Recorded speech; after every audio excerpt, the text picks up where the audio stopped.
And we are back, folks, for another edition of the Michigan Recruiting Insider. Back with the crew, the best crew in the land when it comes to breaking down Michigan football, basketball, and recruiting over at the MichiganInsider.com. And an opportunity to talk about maybe more flip targets, talk about senior evals, going to play a big factor in how Michigan rounds out this class, with a focus also on the guys already in the class, some big takeaways. And then finally, something that I promised, that we were going to be focusing more attention on NIL.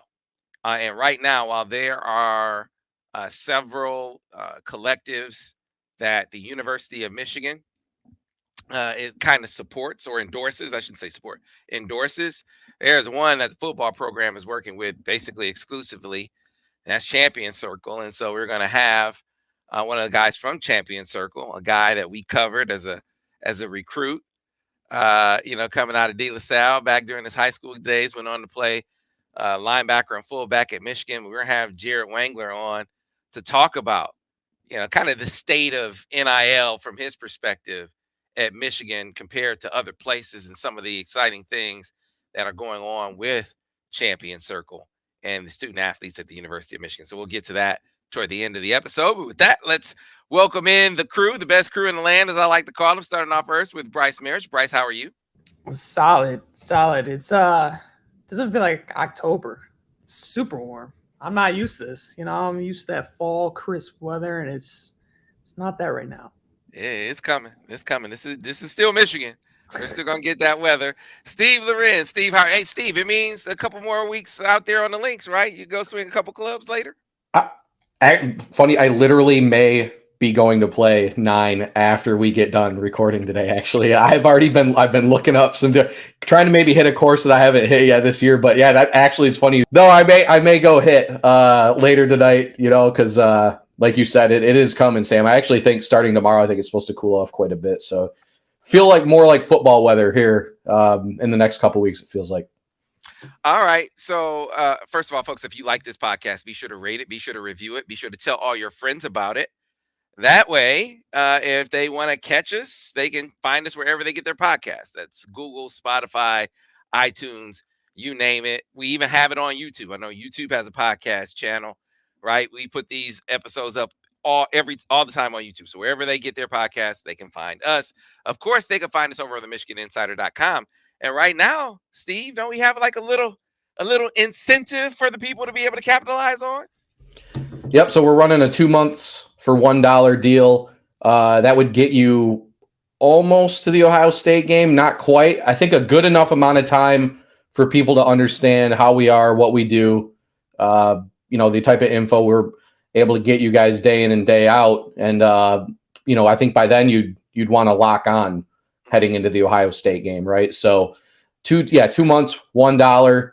You got the analysis that Sam's been killing it with former coordinators for the Michigan football team. Zach and Alejandro have been awesome covering the team on the ground. And then Brice, myself, and I think Davis is back doing basketball stuff for us, right? So, really have always had you covered from all corners, but this might be, this is a potentially historic season for Michigan football. So never a better time to get in and give it a whirl and see what you think for just $1. Feel like quietly the 2 months for $1 is always one of our most popular promos because it is only $1. There's really not a huge commitment. So yeah, no, I think I'd say now is the time. Purdue should be a big recruiting weekend, and then Ohio State after that. So yeah, give us a shot.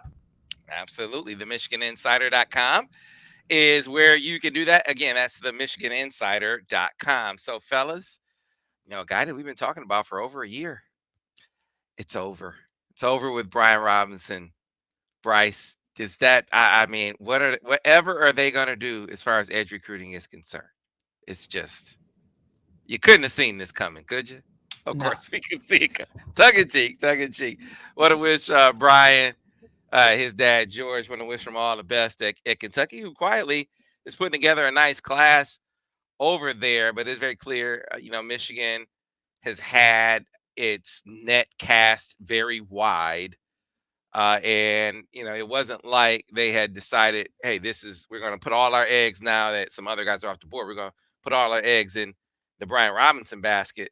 They still, were looking very hard at evaluating other guys, and there was a recent offer that just went out that looks pretty promising. Yeah. So Michigan, obviously, edge recruiting has been kind of hit and miss, especially lately. It's been, miss. You had first Elias Rudolph flip to Miami. Mm-hmm. Then you had the Smith brothers, which I was a huge fan of. NIL. I'm just something I'm just throwing out there. All right. NIL. I wasn't talking about anything you were talking about. Right. No, NIL just came to my head, Brice. It just, happened to go to Kentucky. If that's the reason, that's the reason.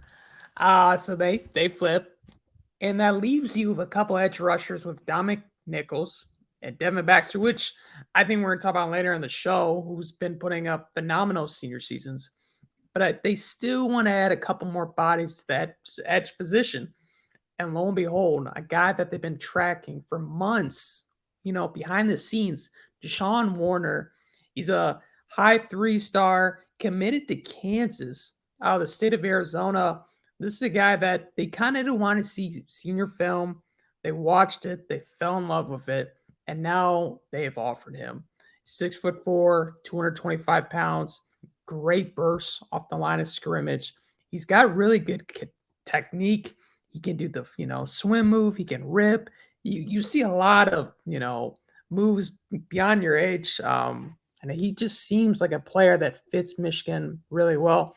Surprisingly, he's actually new to this football. So he's only been playing a couple years.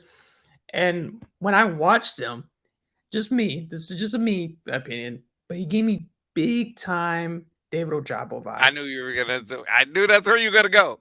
And that's where you're gonna go. Yeah. He just reminds me of that. He's a pure athlete. I think that his high school said, you know what? Let's just put him at the edge and just go get the guy. Just go get the guy. You're just a pure athlete. You're better than the guy across from you. Just go get him.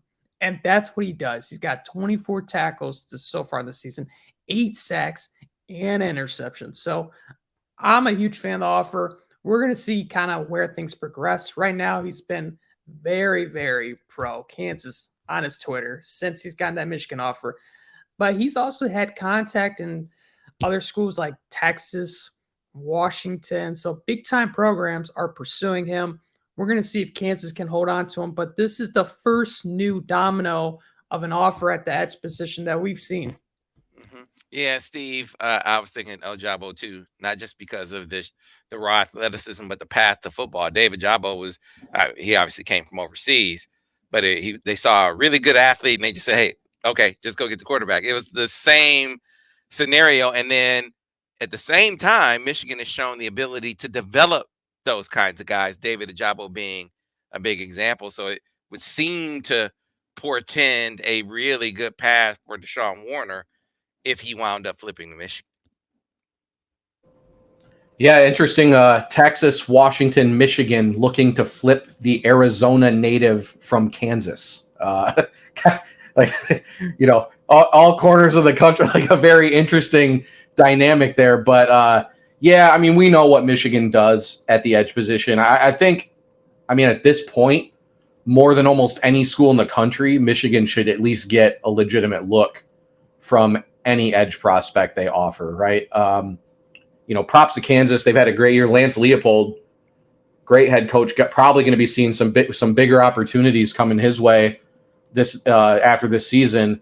But again, we're talking about what Michigan's done at the edge. We're every Sunday highlights from somebody that Michigan's had, whether it's Rashawn Gary, David Ojabo, Aiden Hutchinson, Kwity Pace had a good start to his season with Indianapolis, right? It's actually you almost forget Josh Uche. Like, you almost forget how many guys are in the pros right now at that position. That's how well Michigan's done there. So, right? You got to think Mike Uche's, Dana. Yeah, Mike Dana. Yeah, 1 year there. It's crazy. So, again, if you're an edge prospect, you at least have to give Michigan a look, in my opinion, right? I don't know how you don't at least consider them. So, but that being said, you mentioned Texas and Washington, Brice. They did offer before he committed to Kansas. So he did choose Kansas, was he a take at Texas? We'll see. I mean, Texas is recruiting at a really high level, but either way, he had some legit offers and chose Kansas instead. So, got to think Michigan will at least get their swing here, but not necessarily a slam dunk at this point. So have you guys heard if he's going to be taking visits? Has he said anything publicly about taking visits any places? Not yet publicly. Here's why I asked that question. Because first of all, Lance Leipold he is straight. I've said this a lot. Like if Michigan State, if they were smart, that's the guy. 1,000. I've said the same thing, Sam. If they were smart, 100%. I agree. Because all the way. You look at these other dudes. Like I like Dickert at Washington State is outstanding, and the benefit there he could bring Cam Smith with him.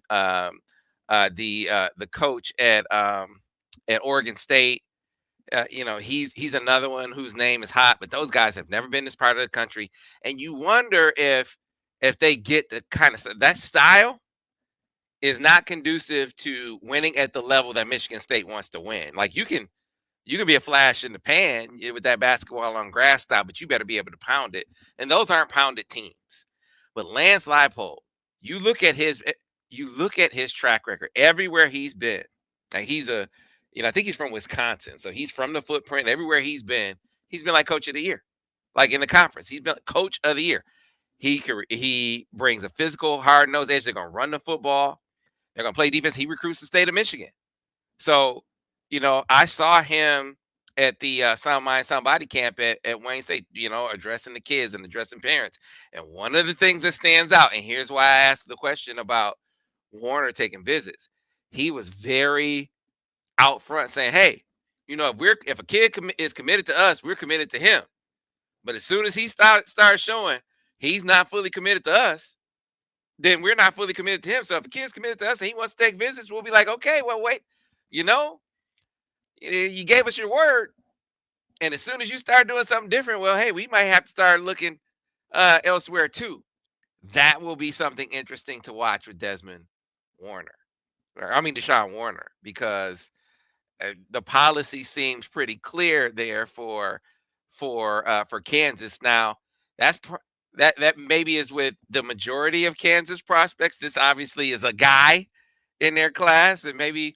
Lance Leipold is running into, all right, you got to have different rules for the guy or the guys in your class. So we'll see if that works out, if this one works out that way.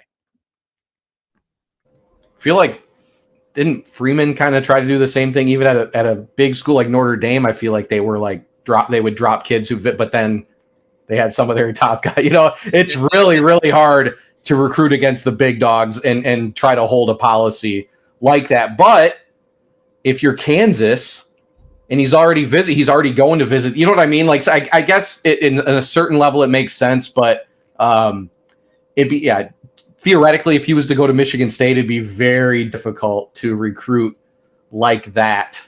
Especially if you almost become a victim of your own success if you're putting out better evaluations than your competitors are, and so you got these guys that other schools are looking to poach, like you kind of, so interesting though. And I totally agree on him as being prime candidate for Michigan State. I think Michigan State needs to go the gritty route if they're going to find success in the Big Ten. I don't think they will either. I agree. They would need to like embrace the Wisconsin type style, I feel like, to compete. But I agree. They seem to like the bells and whistles too much. They like the bells and whistles. If they went gritty, the gritty they would go would be Narduzzi. Sure. I could so see them bringing Pat Narduzzi back to be the head coach there. You got Izzo in there helping out. You got D'Antonio in there helping out. I think it's going to be Narduzzi. We'll see. But, one of the byproducts to Brice, you saying has been hit or miss, and they missed. They had some decommitments. They missed on some targets, right? You can hang your head and mope about that, or you can kind of use it as an opportunity. If your class is full at this point, you are in position to do the senior eval thing that brings into your plate a Deshawn Warner, or Brice, a guy that we watched last summer that I felt like or last winter, I should say. And it was like, man, this dude is gonna be a dude.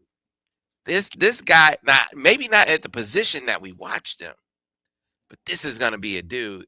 And slowly but surely, behind the scenes, and this is a guy in Michigan is evaling for his senior season now. But Desman Stephens out of Clarkston is a guy who is shooting up the rankings, the in-state rankings, and seems to be shooting, stronger and stronger on the Michigan's radar. Yeah. So actually, before we talked or before we start the podcast, we mentioned how Alan True, one of our colleagues here on 24/7 Sports, has bumped him up to an 89, which is a high 3-star, knocking on the door of a 4-star. And Sam, you mentioned we went to that Rising Stars camp back in the winter, and he was the guy that when you see a lot of kids at these camps. And you don't know all faces. You get a roster, you're looking at the roster, but it never matches up. So you're asking yourself, who's this kid? Who's this kid? You're seeing these one-on-one reps, and you see this huge, lanky, long kid walk out there. And you're like, all right, let's see what he's got. He goes at corner. So you're like, all right, this is interesting. And at the time, it was Jalen Todd. He was the hot name who was committed to Kansas. And so we're watching, and I'm like, okay, he's doing pretty good. We see Elijah Dotson, who's now a top target for Michigan, the 2025 class. He lines up at wide receivers. All of a sudden, we see this kid from Clarkston, Desman Stephens, line up at cornerback. Next thing you know, Emig's playing the ball. We're like, whoa. It's like, this is not what we're expecting, especially at 6'3", 210 pounds. He could play linebacker. He could do a lot. And I think, Steve, I don't know where you see him fitting on he's projected at so many positions, but you watch his senior film, and he's the guy that you can see has been moved around quite a bit for Clarkston. And one of the guys from West Bloomfield hit me up, and they just played Clarkston. They lost 44-36, and they said Clarkston had this one kid who was just a game record. And who was it? Desman Stephens. And this is a guy that was committed to Boston College, who they've done really good in terms of evaluations, looking at that position. And when Michigan is looking at these, senior season films, they're looking for guys, I think, that Steve mentioned this again before the podcast, that have position versatility, flexibility, where you can move them around. And I think that's the thing you see with Stephens is he could play corner. I think personally he'd be better at maybe like a free or strong safety. Shoot, he could even play linebacker for all, he could even play wideout. We've seen him do that his senior season. He's putting up monster numbers, and he's a guy I personally think they should offer and go from there, because let's say they do like him at safety. You have Jacob Oden, but you kind of missed on Zaquan Patterson. I know he's still kind of in the mix, and he's talking about coming up for the Ohio State game. But I think a combination of Jacob Oden and Desman, Stephens would be a great pairing, because one, you can move Jacob to corner, or you could put him as a free safety, and you could put him, Desman Stephens, as a strong safety. I think that combination right there would be perfect. And he's an in-state guy, so he's got the connections around the state. The coaching staff knows him and the coaching staff at Clarkston extremely well. It just seems like a perfect fit. We're going to see if they actually do offer, but he's definitely a guy to keep an eye out going forward. Yeah, he's one of those dudes. I remember vividly watching him at corner, thinking, man, he's very fluid. He's a guy that in the hands of a right coach, if you wanted to play him out there, because he has to play this, he's not a turn and run. He's not a speed burner, right? So there are some kids who had a foot speed advantage. We're able to get him a couple times with him playing corner, but you could tell he's raw at the position. He just needs some coaching. If he's coached to use his size to his advantage and strength to his advantage, get his hands on guys, he could be really impactful. I was really impressed for a kid that big to move like he did. And I'm not talking about, straight line speed. I'm talking about change of direction, right? The ability to sink his hips and kind of come out of a break with a smaller, quicker guy. This is a dude who, if you played him at safety, you feel comfortable with some of the coverage things that Michigan wants him to do. So I would like him better at safety if it's me, because it's not all about, him being out on the island asking him to cover, because I think the dude is going to be 225 pounds, and it'll look different on him than or 215. It'll look different on him than RJ Moten. RJ Moten wasn't a very fluid guy to begin with. And so when he added weight, it was like, I mean, the coverage things that they wanted to do didn't really fit him. So that's why you started seeing like a Quentin Johnson move ahead of him in the line. That's why you wound up seeing him transfer, right? I think he would have been a guy who was better served to play linebacker. In the case of Desman Stephens, I think he could legitimately play safety. And I know that's where you like him, and I would like him there too. But if I had my druther, Steve, I would play this dude at linebacker, and that's how you look at this class. We're going to talk about this coming up. Man, you put 25, 30 pounds on this dude, and you keep his speed like Ben Herbert can do.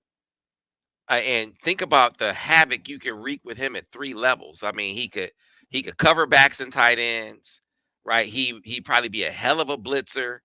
There is just so much you could do with a chess piece like that if you had that as your vision of playing him as a linebacker in this class. But this is one of those guys.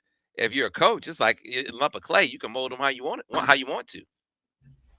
That was my thought too, Sam. I think the biggest thing for Michigan would be the 2 big things they're looking at right now: linebacker athleticism, which we know he has, and would he embrace attacking, playing the point of attack. Those are the 2 big things that Michigan seems to be looking for on the recruiting trail at linebacker. If he's willing to play with a physical brand of football, I mean, those are things you can't measure athletically as far as like what he could provide from a linebacker position. So, and like you said, there's like 6 guys in this class that could end up at a few different, even just on the defensive side of the ball, that could end up at a few different positions. So yeah, I think you take a kid like this who has the measurables that you can't teach and the athleticism that you can't teach, and you take him and then you get him to campus and you figure it out later. I mean, how many guys like that has Michigan had success with at this point, right? I mean, it makes almost too much sense. And as Brice said, maybe as importantly, he's right in your backyard. You might not have to do the whole song and dance for 3 months to get him committed to your class. You spinning your wheels trying to get a kid like Zaquan Patterson up for another visit, where there's literally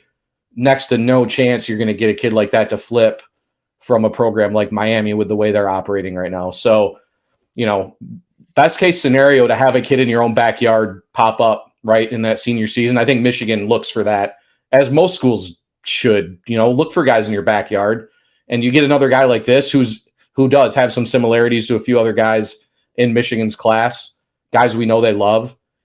It just makes a lot of sense.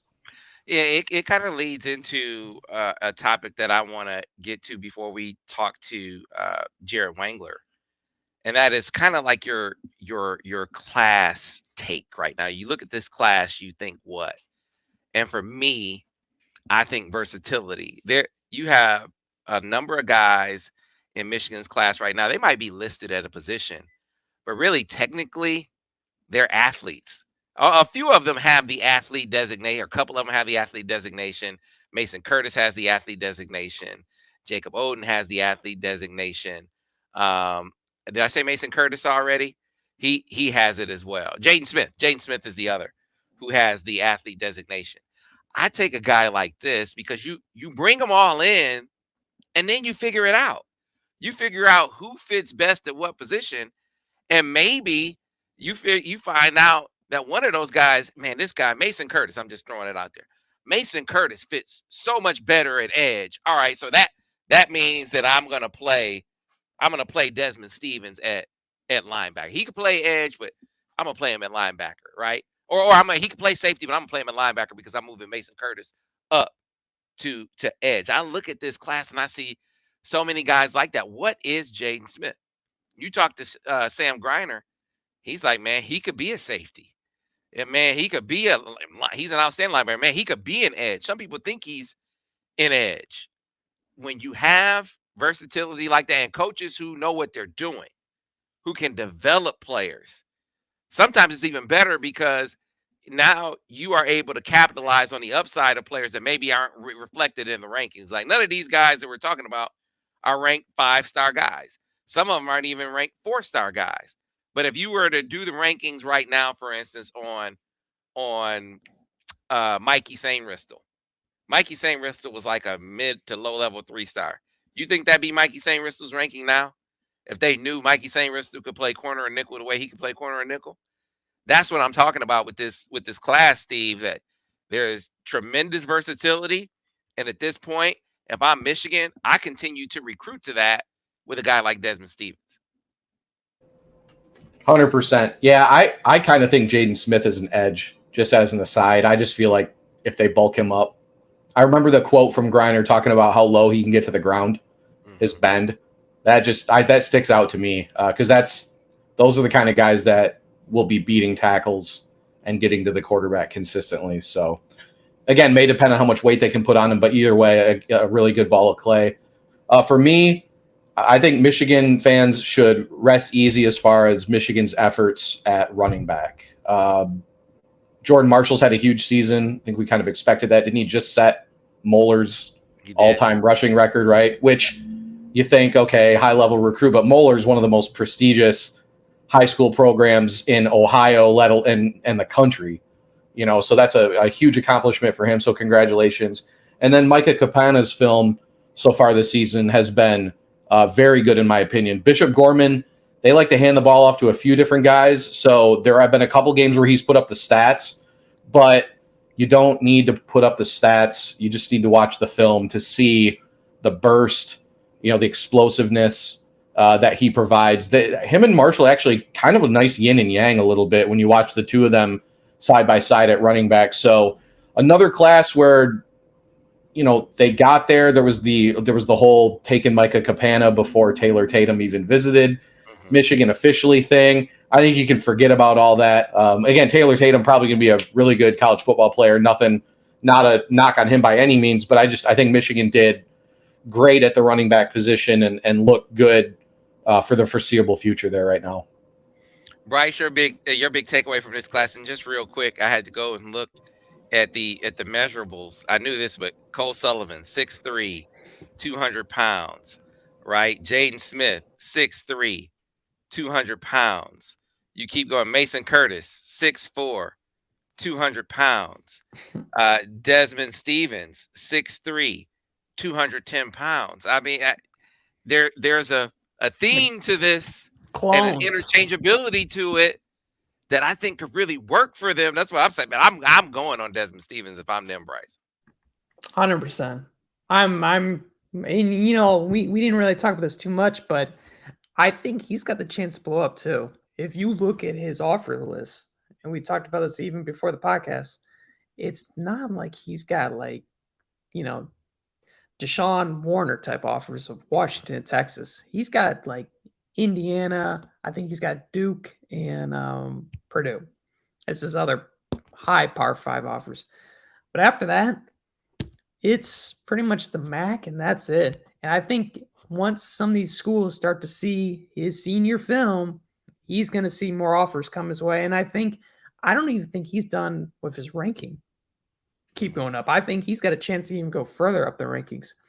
But in terms of my two thoughts, I would say for this class so far, one, super productive from some of the guys you kind of want to see. So Steve already mentioned Jordan Marshall, who's putting up great numbers. I think he's now dating back to last year. The last 9 games, he's rushed for over 100 yards. So super productive. He's getting the job done. After seeing him in person, he's not like a home run hitter. He can churn out 5 yards, 4 yards here, 3 yards here. He can do what Michigan loves to do. You know what I mean? Just kind of ground and pound you. So he fits perfectly. Super productive.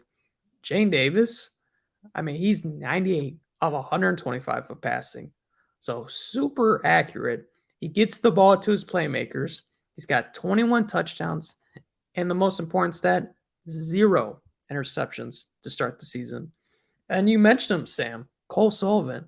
who has nearly 50 tackles this past game, hit 12 tackles.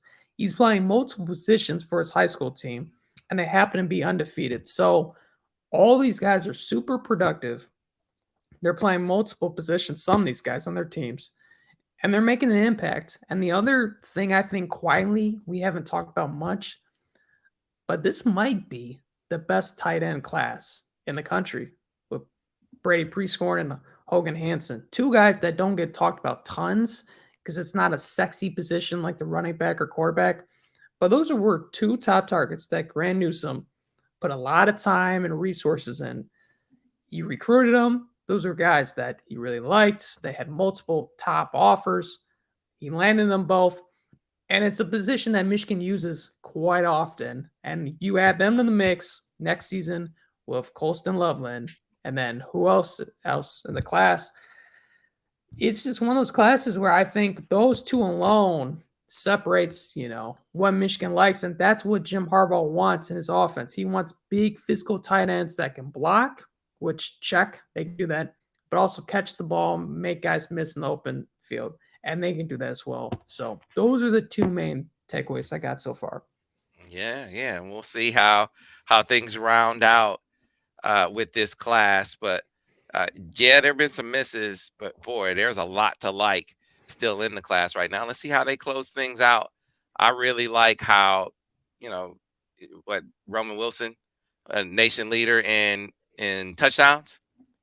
Man, that goes well on the recruiting trail as they try to close things out with flipping a few guys like we talked about last week on the receiver side of things. Now we're looking at some potential flips on the edge side of things. We'll see how that works out. Right now, we need to get to a break. When we come back on the other side, listen, NIL is a real thing. I think NIL, you talk about some of these departures from Michigan's class, I think NIL had a lot to do with it, is my opinion on the matter. And so stands to reason that we should talk more NIL on the Michigan Recruiting Insider. And so we're going to start doing that on at least one episode a month. We're going to be joined on the other side by Jared Wangler, former Michigan Wolverine, guy who one of the head guys at Valiant, and of course the Champion Circle Collective. He's going to give us the latest on what's going on with Champion Circle. Their work with Michigan football feels like Michigan football. I don't know if Michigan football is really working with any other collective right now. It feels like Champion Circle is the only one. So we'll find out some of the things that are going on there and some of the things that may be on the horizon and what Michigan is competing against. What's real, what's fact, what's fiction. We'll get into all that with Jared Wangler on the other side here on the Michigan Recruiting Insider. And we are back, folks, here on the Michigan Recruiting Insider. And I've been teasing for the last couple of weeks that we are going to spend more time from this point forward talking NIL as it relates to Michigan, NIL as it relates to recruiting, not as an inducement for recruits, but how NIL goes on an institution's campus will impact the recruiting prowess of those respective schools. Michigan is clearly not immune to that. So it stands to reason that we should find out what's going on with NIL at Michigan. And there's no better source to talk about that with than a guy who I covered when he was in high school, covered when he was in college, and watching him do his thing now as the founder and CEO of Valiant Management Group and one of the early builders of the Champion Circle Collective, which if you look around, I know Michigan supports, there are a few collectives they support, but certainly the one that you see as it relates to football here, the one that you see football working with almost exclusively is the Champion Circle. His name is Jared Wangler. Jared, how are you this afternoon? I'm doing great, Sam. Appreciate you having me on as always. Always a pleasure getting on together. Yeah, man, it's a pleasure to talk to you. And it's fitting that I have you on first for this sort of initiative with our programming to kind of bring people up to speed on what's going on with NIL, because there's there's so many misconceptions out there about what Michigan is doing NIL wise, what they aren't doing NIL wise. And so let's just start off first with that very basic question. What do you think is the biggest misconception about NIL at Michigan and how it's going? Well, I'd say we're approaching year 3 here, and there's obviously been like a negative stigma around it from the beginning. And that's something that, our group, I know the student athletes, the administration, the coaching staffs, everybody in the Michigan community is trying to fight, because I don't think it's an accurate representation of sort of where the space has matured to. And I mean, really, we're sitting here in 2023, what it looks like today versus what it'll look like in 2025 and 26 and beyond. It'd be much different. But there's a ton of incredible things taking place. I know our department has really invested into more resources for the student athletes. I know there's great educational tools and programs on campus. As you mentioned, the Champion Circle, that collective has really grown significantly over the last 12 months. And we continue to kind of beat the drum and really try to educate everybody on who it is and what it is and how it can make a positive impact on Michigan athletics. And then what I do, majority for my day-to-day is sports marketing. It's really what I really enjoy and sink my teeth into. And it's exciting to see brands like really interested in getting into the space and working with our student athletes at Michigan. We just have great young people that are phenomenal representations of the institution themselves, but are also great brand ambassadors for businesses. And so looking back on last year, it's pretty fun to kind of take a look at the numbers and see what percentage of deals were done from what I would call the community, which are your fans and your alumni that are contributing to the collective, versus what's actually coming in from the market. And that's real commercial NIL dollars. And of the $6 million we paid out last year, is a little over 55% for commercial, and about 45% from the community, which is the collective. So really trying to educate and kind of fill the gaps for everybody to be aware of how they can support is the number one mission right now. And again, being on your show with somebody like you, such a great platform and trusted voice, it's just, again, super appreciative of you having me on, just to kind of do our best to tell people like, hey, this is how you can be involved, because there's not a barrier to entry to support, and it's right here in Ann Arbor, and it's making a significant impact in such a volatile and new space it's very important, as you cover, mainly. It's hard. It's got to make, Michigan is attractive for so many reasons, but NIL is a pillar in that process.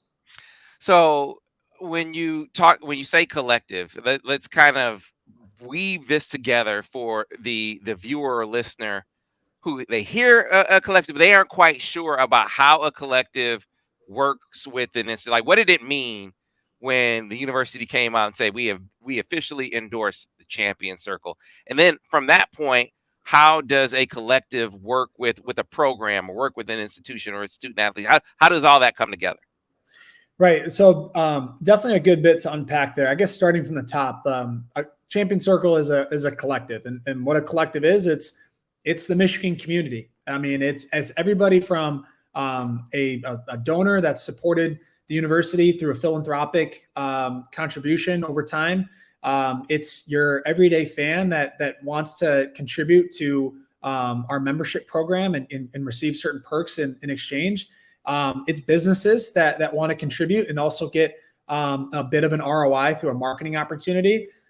It's the community at large that wants to support Michigan student athletes through supporting their name, image, and likeness. So that's what Champion Circle is. And it's been built out now. We have a team of 10 individuals working really, really hard to raise money, to not only do it through a commercial transaction, but also make an impact, not only with the student athlete, but on the community. So that's what it is. And when you look at the implications of becoming an official partner of the university, myself and everyone on our team, we don't take that lightly in the slightest. I mean, it's a really important thing to us to represent the University of Michigan in the highest degree and do everything in an ethical manner, and also do it by the rules. And so, as we both well know, that's not the rules of engagement around the country. There are collectives out there that are definitely participating in in a different set of rules. But the way the collective operates at Michigan is, we're working together to raise as much money as possible, and then kind of amplify those dollars with brand dollars to create marketing opportunities for our student athletes and really make Michigan a competitive place in that space. So we know that their pay for play is not supposed to be a part of NIL, and yet it is in some places, right? But even though that's happening at other places, it does not mean that you can't still be competitive in the space doing it the way that it was intended. And so my question to you is, because I think this can be really, really beneficial to Michigan, how are the student athletes, the current student athletes at Michigan? I think I heard you say $6 million the collective paid out. Do you have a sense for how much overall student athletes at the University of Michigan earned NIL wise last year, in addition to what was paid out from through Champion Circle? It's a great question. And I'd like to also make it a point when we talk about pay for play. What Sam means by that is are a significant amount of collectives out there that are utilizing their fund to go and pay a high school recruit and sign a contract with them to come to the university, right? That's a pay for play model. That's not something that Champion Circle or Valiant engage in. It's all about rewarding the current student athletes. Everything for our student athletes that are here at Michigan, that are doing things the right way, that are impactful and leaders in the community. That's what it's about. And when you just look at how this is shaping out across the country, it's it is difficult to compete with those that are giving guarantees to high school recruits or are tampering with current rosters. And again, it's important for people to understand that where there's a market to be had, there's a market to be made. And when professional sports agencies are also participating and helping negotiating these contracts for not only high school recruits, but for members of a current roster, somebody that's enrolled as a student that's not in the transfer portal, it's really difficult to sort of wrap your arms around. And so that is something that's obviously a major need for some sort of regulation. We all know college sports has been long overdue for some reform in a way, but you look back to your original questions, just like how much do we believe that student athletes made, I guess outside of what we've done between Valiant Management Group and Champion Circle. I'm hoping it's the most in the country, right? We don't have a way of sort of tracking that unless we can only see the deals and opportunities that we bring to the table. We work non-exclusively with all of our student athletes, and we encourage them this is a great window of time in your life. Obviously, you need to keep what's important, right? Getting great education, being a great person in the community, competing at the highest level. I tell a lot of my clients on the football side in particular, especially when they're a first, second, third round draft pick potential kind of individual, maybe don't go after that small, these deals aren't small, but a 4-figure deal during the season when you're really chasing after a significant first round signing bonus or signing.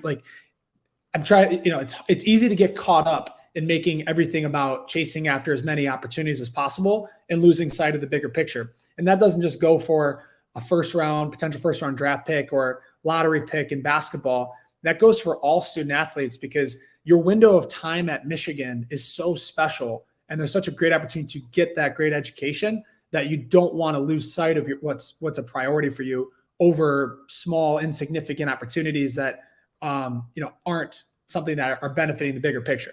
Now that's like the I guess not painting a pessimistic picture of chasing the opportunities, because they're incredible and they've done so much for our student athletes and they're more than well earned. But always just trying to keep a big picture perspective and be the best sort of representation of that as we continue to build this initiative.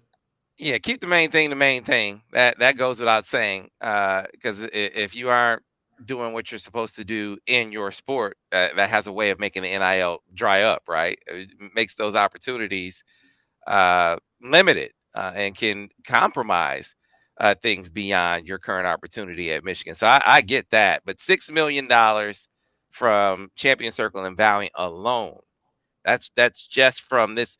And you said you deal non-exclusively, so we know that there was more money on top of that institutionally for the student athletes here. That to me is a real lure. It's a real lure on the recruiting trail. And you talked about the difficulty that exists when it comes to competing with schools that are doing it a different way.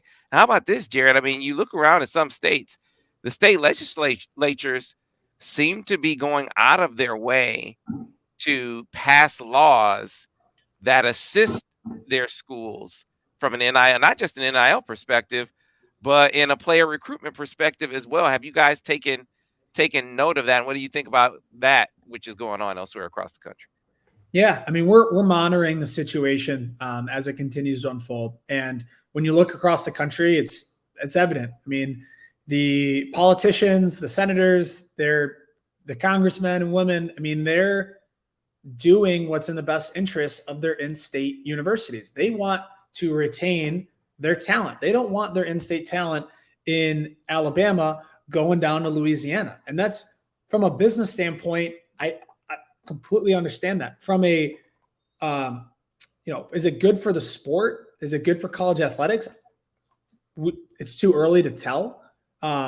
Just initial gut reaction is that it does add, to the chaos that's been brewing for quite some time. But I mean, when you look at the state of Missouri, right? I mean, it's been a storyline, right? I mean, their in-state universities are allowed to use their collectives for recruiting inducements. That's not against the law. And so I guess in practice, could you imagine if the in-state collectives here in Michigan could go out and contract with high school student athletes, right? I mean, that's really the implications of what Missouri just did. And you look at the state of Texas, I believe they just went out and pretty much gave diplomatic immunity to the collectives and said, the NCAA, you're not relevant to the type of sport we're playing here. And that's a bigger picture question, as if college football and college basketball, what it looks like moving down the road here in the next 2 to 3 years. I just think the landscape is going to continue to shift, and it's going to continue to evolve. And that's a big part of this, is the culture around it needs to evolve as well. We need to accept the fact that college sports has not been amateurism, especially for, the institutions for the past few decades. I mean, these media right deals have just absolutely soared through the roof. The sponsorship deals are soaring through the roof, and the footwear deals, those contracts are continue to soar through the roof. And so it's been a commercialized product for quite some time now, and the student athletes, they do deserve a seat at the table. And at Michigan, it's such an incredible institution, and it takes the community at large to really buy into this thing and to really work together on how to build a sustainable model that really puts the student athletes first, and is also keeping in mind with trying to field and compete with the landscape across the country, which Right. it's slated in the favor of a lot of our competitors. Yeah, can you kind of follow the ideal and compete at the same time? It's kind of the grand experiment going on right now, right? Now, and so which begs the question in the here and now. So we've kind of laid out the state of affairs, NIL nationally, and how NIL is being implemented here in Michigan. All right, so now talk to the viewer or the listener. What can they do? I'm Joe Fan, and I want to help NIL at Michigan. I maybe want to help NIL at Michigan through the Champion Circle. How can I do that? Or I'm a business owner, and I want to do the same thing. How do I do that? You can tune into Sam Webb every day, and you can donate $1 to the Sam Webb Jared Wangler Champion Circle Fund, and we'll make sure 100% of the net proceeds gets to our student athletes. I mean, it's so fascinating to me because it's such a it's really sparked so many just creative initiatives. So you look around the country, and I believe at Louisville this weekend, they're doing an in-stadium fundraising initiative where I think at the end of the first quarter, it's a sold-out crowd against Notre Dame. They're going to put it up on the scoreboards, and they're going to encourage all the fans. I'm not sure how big Louisville Stadium. It's much smaller than what we have at Michigan, but it's not an insignificant megaphone. And they're able to pull out their wallet, scan a QR code, and contribute to their collective. And I mean, really, in theory, they can do the same thing here with Champion Circle. The Champion Circle, UofM.com, there's a membership program that fans can subscribe to that has different perks and benefits. And then there's also one-time giving opportunities on there. And 100% of those net proceeds are going towards where you decided to go. There's a drop-down menu. You can give it to any sport on campus. If you have a more direct initiative that you'd like to get to, you can put a comment in the notes. I want to get to this specific student athlete. So we've really created it to be that seamless for the everyday fan.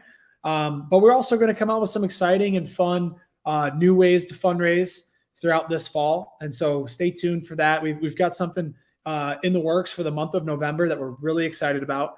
And we're going to continue to build this. If you're a business, the University of Michigan, it is obviously such an incredible institution, and the student athletes being an extension of it, they're great brand ambassadors. And so Valiant Management Group, which is a sports agency that works with businesses that want to market with our student athletes, you can get in touch there at valiantuofm.com.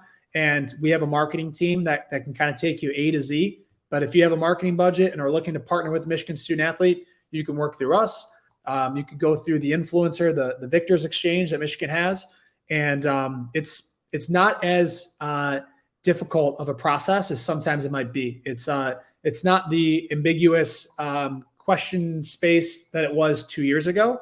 It's a much more established system now, although it does have so much room to grow, and we recognize that, and we're continuing to build towards it. But those two websites, if you're looking to just contribute as a fan or a donor, championcircleufm.com. And if you're a business and you're looking to do an actual marketing campaign, valiantuofm.com. Those are the two different avenues that we work off of. So MPower, Michigan over the summer came out with the MPower program. I think maybe that maybe confused some folks a little bit because MPower is not a collective. Can you kind of explain the difference, and then how, for instance, will Champion Circle and MPower, how do they work together? Yeah, it's a great question. And as MPower continues to evolve, really excited to engage as many members of the Michigan community as possible. But what Champion Circle is, it's a third party, right? Dollars are not allowed to flow through the institution to the student athlete. That's why Champion Circle is set up as a third party organization. MPower is a part of the university. It is a program, brainchild of an incredible entrepreneur. So many of us Michigan players, former and current, look up to.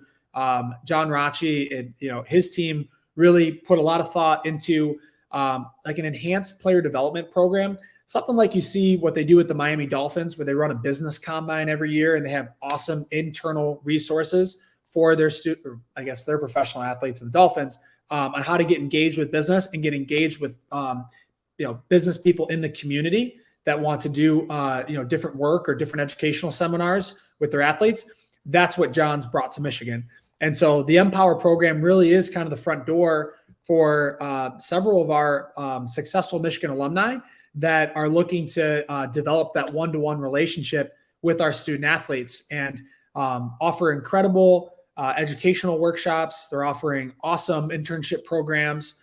And it's really a way to kind of drive that two-way relationship between an alumni and a student athlete. And so that's what's kind of been brewing in the MPower world. Where Champion Circle and MPower intersect, there has to be a line between there, because MPower is not allowed to facilitate NIL transactions. It's also not really supposed to be a part of like the actual deal flow. It's more of an educational and development tool. But there's obviously I've known John since I was a student athlete here, and he's somebody that I look up to and have conversations with, and we connect some of the donors that are coming in through the MPower lane. They can be introduced to the Champion Circle and have a conversation if they'd like to give a monetary contribution.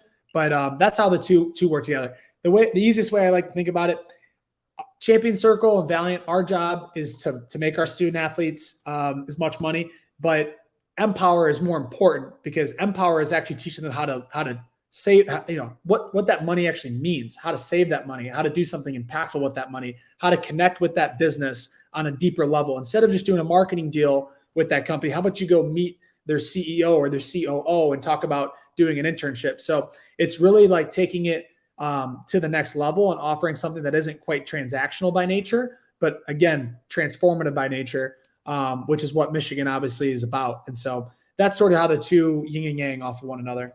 All right. So I know, again, recruiting inducements are a part of this process for Champion Circle or Michigan or MPower, but I'm recruit and I'm watching this program right now, trying to assess the NIL opportunities at Michigan. Appeal to me. If I'm a freshman coming in, are there going to be opportunities for me at the University of Michigan? Are there going to be opportunities for me to connect with Champion Circle as a true freshman coming in the door to maybe, have access to this deal or that deal? Not guaranteed, but hey, I know that there are going to be some opportunities that are available to me as I walk in the door. Is that possible at the University of Michigan? So it can't look like in the collective itself and myself, I cannot engage in a conversation with the recruit about NIL and promising opportunities. What the coaching staff and those involved, I guess, in recruiting process can do is they can provide case studies. Case studies are something that's super important if you're not engaging in pay for play, is being able to sit that 4-star running back down and say, hey, here's the portfolio of Blake Corum. Here's the portfolio of Donovan Edwards. Here's the portfolio down the list. And it does actually show what's really happening. And these are tangible deals that not only the coaching staff, but the players can talk about and show how they've gone to Michigan and they've earned it. That's where you can compete. But we can't go and say, hey, recruit X, I'm going to introduce you to Sam Webb, and he's got an awesome. No. That's not what I'm asking you. I'm asking you to speak in the abstract. I'm not asking, can a recruit come to Jarrett? No, I'm saying speak into the atmosphere to student athletes who might be looking. And there are a lot of things out there reported about NIL in Michigan. Like, NIL in Michigan is not like NIL other places. Like, you won't get paid. We've been plenty of stories along those lines, and yet we just heard you talk about all the money that was paid out to student athletes just last year alone. Right. And so that's what I'm speaking to. If I'm a freshman or I'm a prospective student athlete and I'm looking at Michigan, that's why I asked the misconceptions question at the beginning. Right. Like, how well are student athletes at Michigan doing, in your opinion, relative to how they're doing elsewhere? How much of what we see out there is real money? Like, we see this athlete got an $8 million contract and that athlete got a $9 million. How much of that is really real? Right.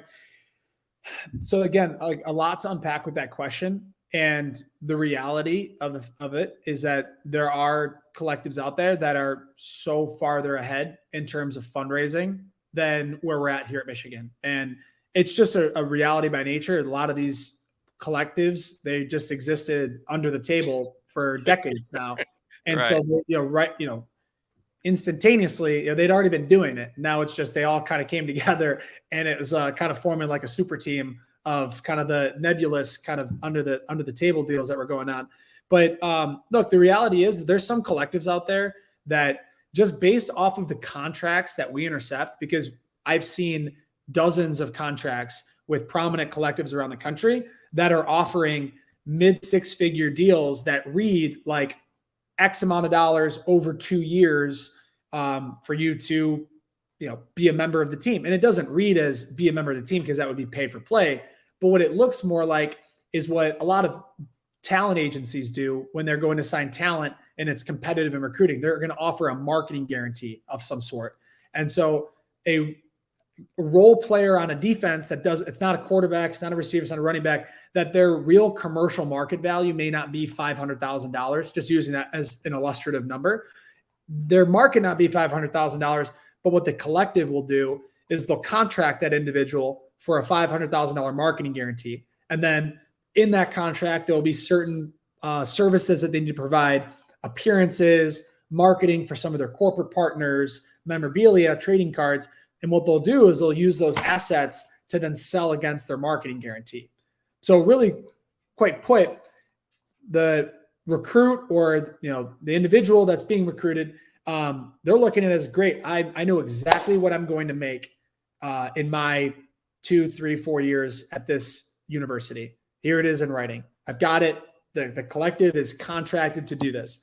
Now I have to perform these services. And if I'm a defensive back, nothing against the defensive backs out there, there's just very few that are bringing in $500,000 in real commercial marketing deals.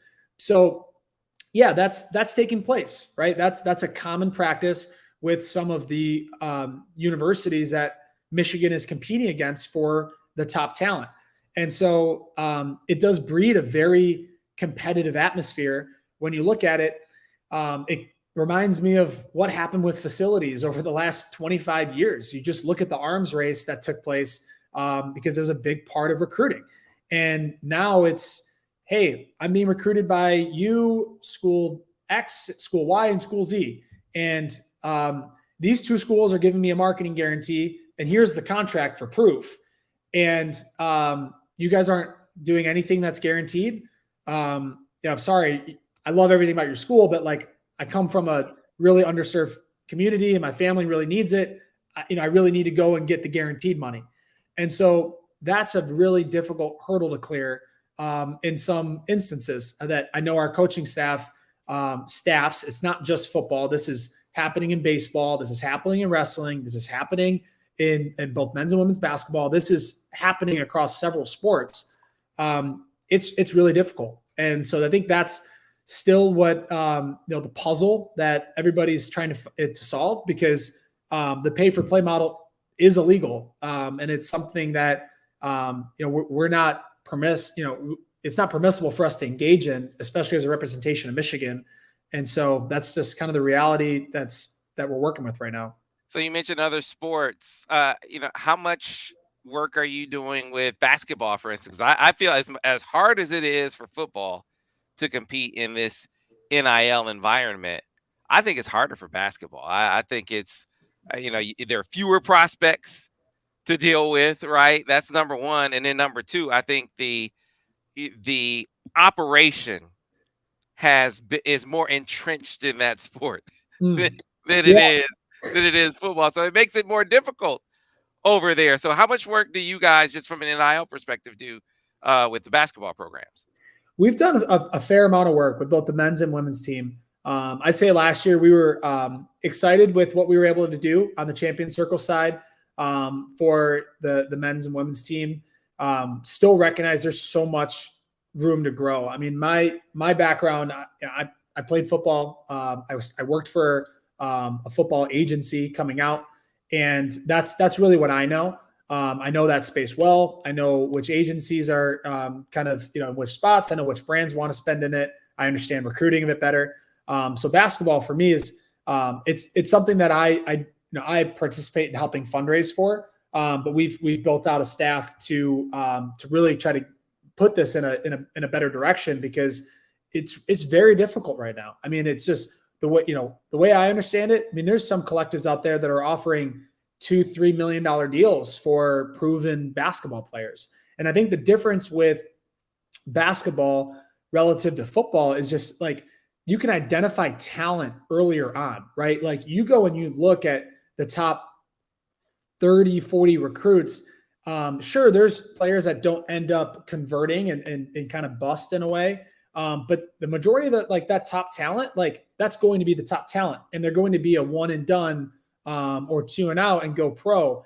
And so I think that these collectives are, I guess it's especially been entrenched in the sport for much longer, at least been more prevalent than it has been with football. They've been operational for a long time. And from what we've been working towards, we recognize there's so much room to grow, and we would really encourage anybody that's listening out there, please support the basketball fund for Champion Circle. Please support our student athletes. It is a huge area of need right now, and this is an avenue to do it. So I would just say it's really difficult. It's a new it's a newer dynamic at Michigan versus, in some places around the country, it's been there, right? And it's been a little bit more institutionalized by nature. Gotcha. Well, listen, this isn't going to be the last time that we have you on. We're going to be doing regular updates. We got to get Jordan Acker on. We're committed to giving regular NIL updates on this program. And so you're a crucial part of that. Before you go, Jared, tell the folks one more time if they want to donate, if they want to contribute to the effort, the NIL effort at Michigan through Champion Circle and Valiant Management Group. How can they do that? Yeah. So again, thank you for having me on. Really excited to continue to help educate and just talk about the space. But for those out there that are interested in supporting the collective, it's championscircleuofm.com. There's a drop-down menu. You can decide who you'd like your contribution to go to. 100% of the net proceeds on that website are going to the student athlete. And then if you're a brand or you're a business out there that's interested in working with student athletes who are incredible ambassadors out there, please visit valiantufm.com. That's Valiant Management Group. And that's the sports marketing agency working very closely with our student athletes. So those are the two different avenues. And Sam, I can't thank you enough for giving us this platform and, giving us the opportunity to sort of spread this to the Michigan community. All right. Well, Jared, appreciate your time, man. We'll talk to you again soon. That sounds great. Thank you, Sam. And that'll do it for this edition of the Michigan Recruiting Insider. Hope you enjoyed the breakdown with the crew of Brice Marich and Steve Lorenz and I to start things out, giving you your regular updates, some more flip targets on the horizon. And, of course, as I promised, we are going to get deep into NIL on a more regular basis here on the Recruiting Insider, keeping you up to speed on what's going on with NIL at the University of Michigan and with the collectives that support the student athletes that come here. Champion Circle being one of them. We're going to get an update as far as MPower and how that works at the University of Michigan. We're going to take you inside. And like I said, I promise we're going to get Jordan Acker on here as well to give you sort of the regent and, kind of legislative view what might be on the horizon as far as that's concerned. But before we go, a word to our great sponsor, Golden Limo.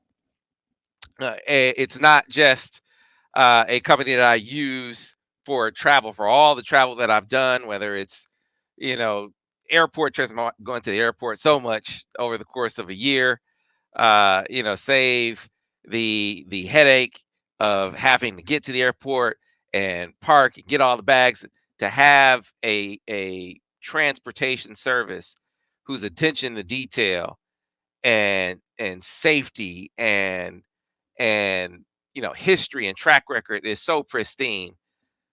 There's nothing that is better than that. And that comes right from the top with their owner, Sean Duvall, who is not just a business owner, but a community leader.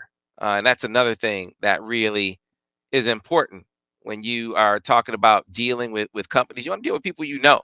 You want to deal with people that give back. And that is certainly golden. And so my first golden experience of the football season was getting a golden transport to the opening game of the season, as it was one of those deals where I didn't have a ride to the game and didn't want to have to park all day long because my days it starts with the pregame show, and so I'm there at games 4.5 hours before kick and then another 2 hours after kick.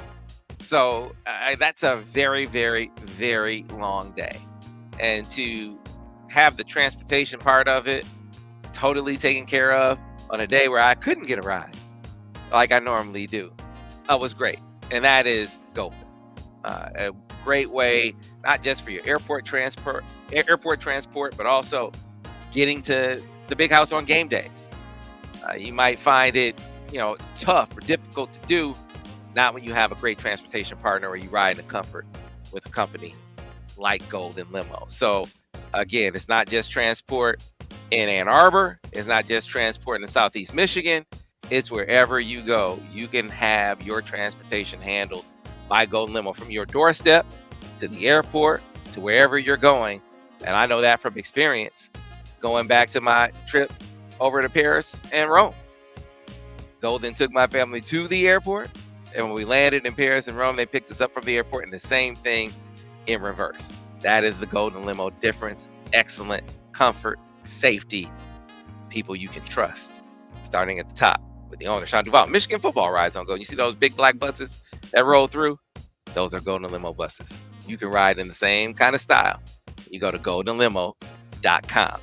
That is going to do it for this edition of the Michigan Recruiting Insider. If you like this podcast, be sure to rate it, be sure to review it, be sure to tell all your friends about it.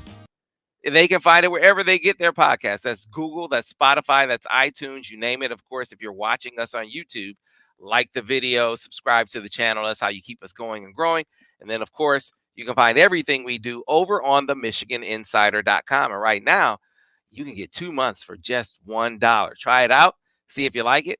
Promising you will. And then you'll be hooked with us over at the MichiganInsider.com. That's where it all goes down. Until next time, folks, thanks for watching another edition of the Michigan Recruiting Insider.